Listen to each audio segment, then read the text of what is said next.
fait scruter l'actualité, telle relayée par les canards qui, vous savez, oui, quand je viens maintenant déjà en position. Quand je viens maintenant, bonjour.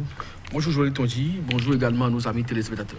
Alors, on démarre la semaine avec les mêmes données que la semaine écoulée où il y a du nouveau. Oui, il y a du nouveau parce que oui, aujourd'hui s'ouvre la session extraordinaire à l'Assemblée nationale, la 4e, donc pour le compte de cette année, juste parce que oui, des réformes, il faut en faire pour pouvoir sauver l'année électorale en cours.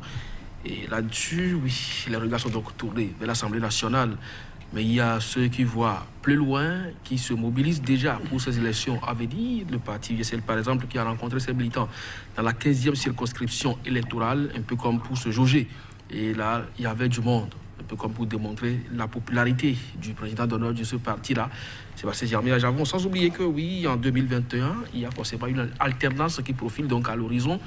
Donc, on voit déjà des figures à venir, ce n'est pas nous qui le disons, mais des journaux en font déjà des supputations. Vous aurez donc le temps de le constater. Et nous allons démarrer avec le traditionnel habit de les lundis, donc c'est Actu Express qui affiche donc un titre ambiance préélectorale délétère, tout faire pour préserver la paix, et que préconise donc ce journal, eh bien, le consensus pour une normalisation du processus électoral des législatives inclusives pour la restauration de la démocratie. Là-dessus, Jacques Ayadi et les siens ont également fait des propositions pour des législatives inclusives. Eh bien, les propositions idoines du Mouel Bénin, c'est bien sûr le parti de Jacques Ayadi. Et puis, je le disais donc, je l'ai dit, remobilisation donc des différentes troupes de l'USL en vue des prochaines élections législatives.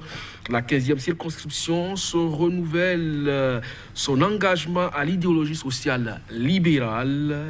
Une démonstration donc de force qui confirme la popularité du président Sébastien Germain Adjavon, écrit le journal. Et puis, alternance politique sur fond de vengeance et de règlement de compte. Les raisons du combat politique autour de Alessandre Oussou, écrit toujours le journal. Dynamisme info cette fois, solution à l'impasse électorale, tout sauf l'option de prorogation du mandat des députés. En tout cas, la session de tous les espoirs s'ouvre à l'hémicycle. Ce jour, le journal La Dépêche, piste de sortie de crise et agenda électoral 2019 au Bénin. Talon garde toujours les cartes en main. Et puis fonctionnement et indépendance de justice sous la rupture. 3 magistrats suspendus. 15e circonscription électorale. L'USL remobilise sa troupe. Le journal La Relève. Février 90, mars, avril 2019 au Bénin. Nicéphore Dieudonné Soglo et Alessandre Oussou. L'ultime comparaison. Grave crise au sein des douanes béninoises, l'intoxication et les déferlements de contre-vérité dans la presse dénoncée. L'Afrique en marche, scrutin du 28 avril prochain. Les militants USL de la 15e circonscription électorale exigent la présence de tous les partis politiques. Session extraordinaire pour résoudre la crise électorale. La dernière carte de talon donnera-t-il les moyens à Umbedji d'aller jusqu'au bout? Journal L'Audace Info, meeting de remobilisation en prélude aux législatives inclusives, démonstration de force des militants USL de la 15e circonscription électorale. Le confrère de la matinée, naissance de l'Union des journalistes natifs du Koufou. Enfin, cadre de fraternité, de solidarité, FSP fait président d'honneur de l'UDON.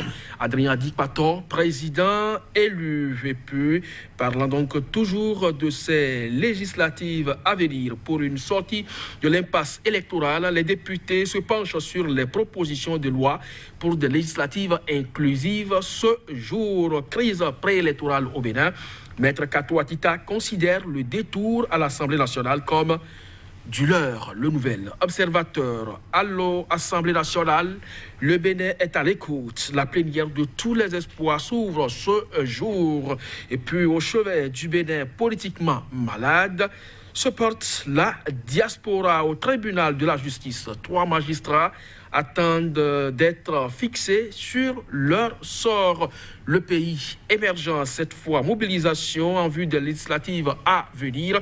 Les militants USL de la 15e circonscription électorale en ordre de bataille. Journal Matin Libre, Assemblée nationale, la solution de sortie de la crise électorale.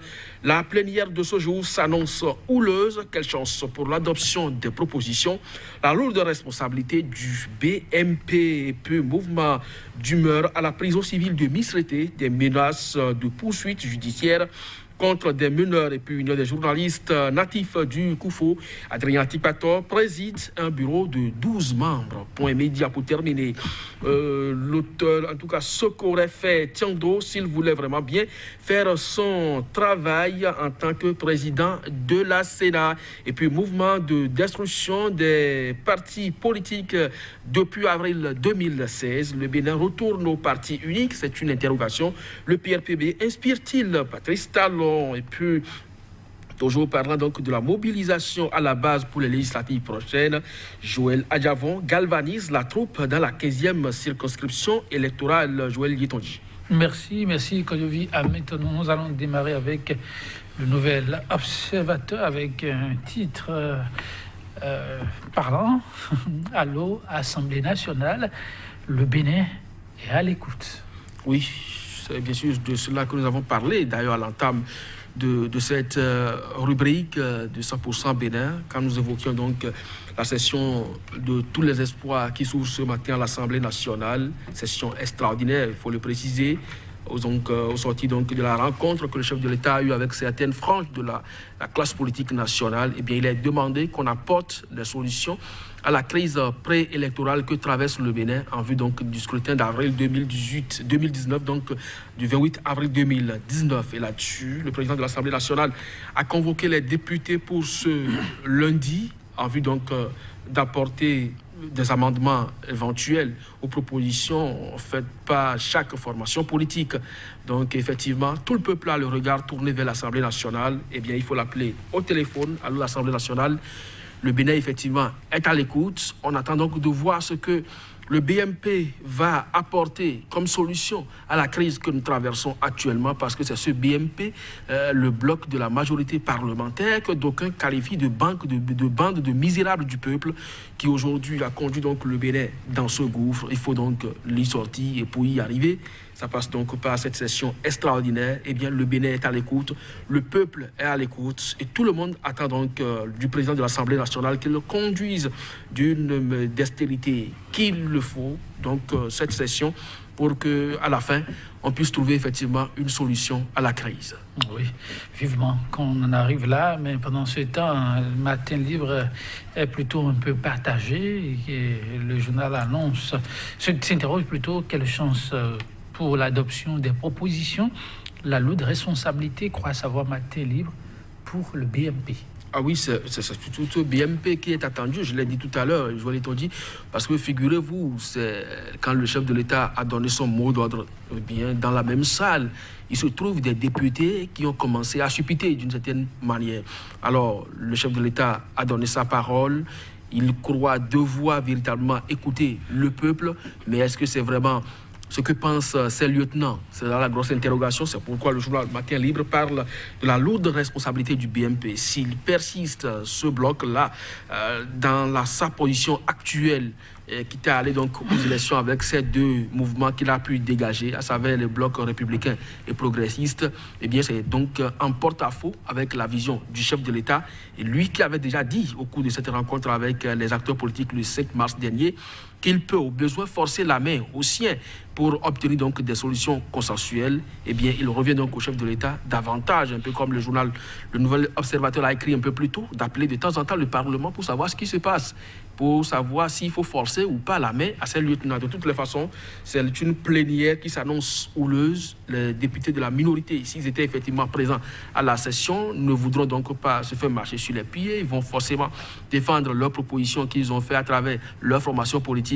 Mais est-ce que le BMP va l'entendre de cette oreille? Les discussions vont s'annoncer vraiment tendues, mais toujours est-il qu'on recherche tous un consensus pour que tous ceux qui sont prêts aujourd'hui pour aller aux élections puissent véritablement y participer, que le vainqueur se dégage de façon démocratique. Et as-tu express de rappeler la paix, rien que la paix, pour permettre au Bénin de continuer lentement mais sûrement sa marche vers un État fortement ancré dans la démocratie? Oui, je crois que c'est ce que recherchent tous les citoyens. En tout cas, que ce soit même les pays qui aujourd'hui vivent ces moments de crispation, un moment de tension, ces moments de conflit, et allez demander donc aux citoyens s'ils en sont fiers. Non, ils vous répondront. Donc tout le monde, autant que nous sommes, chacun recherche la paix à tout prix. Et le journal Dynamisme Info d'ajouter par exemple que oui, ça passe par ce mécanisme qui ne va pas conduire à la prorogation du mandat des députés. Parce que figurez-vous que sous la présidence de Boni Yayi, déjà, donc avec le président Mathurin Nagou, il y avait eu cette volonté des parlementaires d'augmenter au moins d'1 an leur mandat, quitte à s'arrimer à la mandature du chef de l'État. Et ça n'a pas prospéré. Donc que ce ne soit pas aujourd'hui l'occasion pour eux, d'une part, de proroger au moins 1 an leur mandat et également de réviser la Constitution, parce que c'est aussi ça la volonté. Quelqu'un l'a dit, s'il faut amender la Constitution, je suis preneur, mais le peuple n'est pas encore preneur. Merci. Oui, le Bénin est à la croisée des chemins. La voix du peuple compte pour sortir du gouffre. Merci d'avoir été des nôtres. Rendez-vous demain.